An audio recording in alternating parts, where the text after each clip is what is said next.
नागराज की कहानी। नागराज सांपों के राजा की एक रहस्यमयी हिंदी कहानी लेखन है। पृथ्वी के भूगर्भ में जीवों की बहुत बड़ी दुनिया बसती है, जहाँ कई तरह के अनेकों जीव जंतु रहते हैं।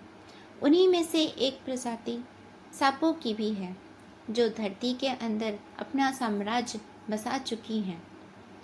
एक भयानक जंगल था, जिसके बीचों बीच में नदी के किनारे एक पहाड़ था, और उसी पहाड़ी में नागराज रहता था, जो सांपों का राजा था। उसके पास अपार शक्तियाँ थीं, लेकिन वो पृथ्वी की रक्षा करने के लिए उत्तरदायी था। नागराज की बहुत विशाल सर्प सेना थी, जो उनके एक इशारे पर कोहराम मचा सकती थी। जंगल के सभी जीवों का राजा वैसे तो शेर ही माना जाता है, लेकिन इस जंगल का राजा नागराज था, जिसने पूरे जंगल में अपना वर्चस्व बना लिया था। एक बार कुछ लोग परिवार के साथ जंगल में भटक कर पहुंच जाते हैं।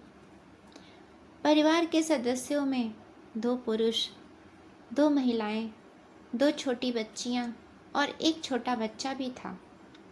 काफ़ी देर तक वह जंगल से बाहर निकलने का रास्ता ढूंढते हैं, लेकिन जंगल इतना घना था कि सूरज की किरणें भी अंदर नहीं आ सकती थी। दोनों पुरुषों में एक का नाम राजू और दूसरे का नाम विनोद था। विनोद राजू का बड़ा भाई था। वह थोड़ा सीधा साधा नहीं था, इसलिए वह जंगल के अंदर सबसे ज़्यादा घबरा रहा होता है।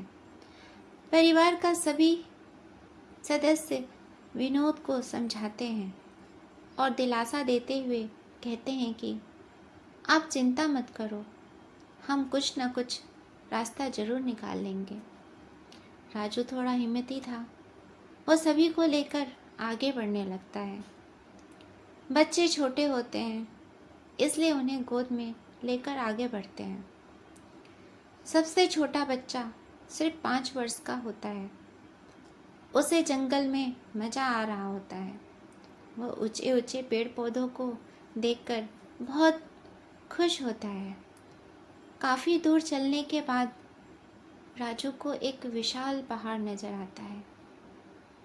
वह अपने परिवार से कहता है, जल्दी चलो, हमें उस पहाड़ के ऊपर चलना होगा। तभी हमें सही दिशा का पता चलेगा। सभी चलते चलते थक चुके होते हैं। पहाड़ के किनारे एक नदी बस रही होती है, जिसे देखते ही सभी पानी पीने के लिए दौड़ लगा देते हैं।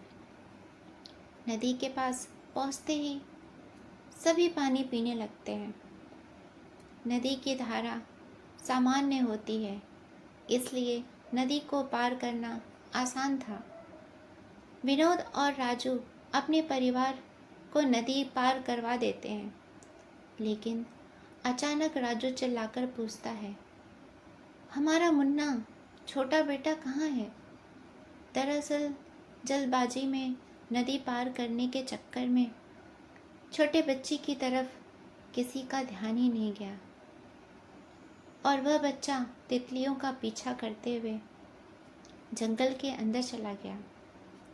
विनोद और राजू औरतों और बच्चियों को उसी पहाड़ के किनारे बैठाकर दोबारा नदी पार करके जंगल की तरफ आते हैं और ज़ोर ज़ोर से अपने बच्चे को पुकारने लगते हैं। और यहाँ दूसरी तरफ अपने बच्चे के गम में पहाड़ के किनारे पर बैठी औरतें ज़ोर ज़ोर से रो रही होती हैं। उनके रोने की आवाज़ से नागराज पहाड़ की सुरंगों से अपनी सेना के साथ बाहर आते हैं। पहाड़ के हर हिस्से में कई सांप बैठे होते हैं, और इन्हीं के बीच नागराज धीरे धीरे औरतों की तरफ बढ़ता आ रहा होता है। अचानक औरतों की नज़र पहाड़ पर बैठे सांपों पर पड़ती है। वह डर के चीखने लगती हैं और अपने बच्चियों को अपनी गोद में छुपा लेती हैं। तभी नागराज उनके सामने आकर विशाल फन फैलाकर खड़े हो जाते हैं और सभी से कहते हैं कि तुम लोगों को यहाँ से बाहर जाने के लिए अब मेरी नाग सेना रास्ता दिखाएगी। तुम लोग जल्द ही इस जंगल से बाहर चले जाओ, यहाँ रहना खतरनाक हो सकता है। राजू और विनोद भी बोलता हुआ सांप देखकर दंग रह जाते हैं, लेकिन उन्होंने अपने बच्चे को पा लिया था। इससे बड़ा चमत्कार कुछ नहीं हो सकता था। इसलिए वह नागराज को देव रूप मान लेते हैं और अपने परिवार के साथ जंगल से सांपों के पीछे पीछे चल देते हैं। कुछ ही दूर उन्हें एक सुरंग दिखाई देती है। सांप वहीं जाकर रुक जाते हैं और उन्हें जाने का इशारा करते हैं। एक एक करके राजू अपने पूरे परिवार को सुरंग के द्वार से जंगल से बाहर निकाल देता है। नागराज इस परिवार के लिए किसी फरिश्ते से कम नहीं थे, जिन्होंने इन्हें इनका खोया हुआ अनमोल उपहार दे दिया। और इसी चमत्कार के साथ यह डरावनी कहानी समाप्त हो जाती है।